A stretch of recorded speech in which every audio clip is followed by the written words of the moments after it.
On the final day of the summer tour after breakfast in Dalton, we traveled to Rome, where we visited the F&P manufacturing plant.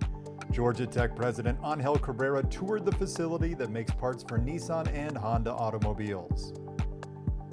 Then it was off to the Savoy Automobile Museum in Cartersville. And for lunch, we welcomed our alumni as well as incoming first-year students from the area. I'm the only one from Cartersville High School going to Georgia Tech next year, so it was super cool. It makes Georgia Tech feel a lot more like welcoming, and it really makes you feel like you can fit in. I feel like a lot of other places, when I toured, they were more focused on the college experience and things like that, and I felt more comfortable with Tech because it was so research and internship based, and it's really preparing you to get out into the world. The next stop was Aquafill just down the road, a company that recycles discarded carpet and turns it into supply fibers for flooring in vehicles.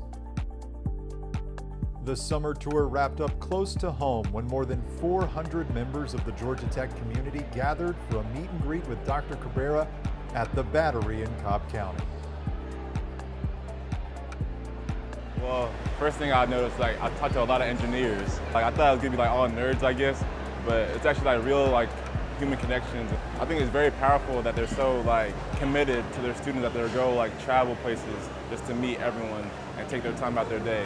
Because I know they're busy, but they still come out for students like us.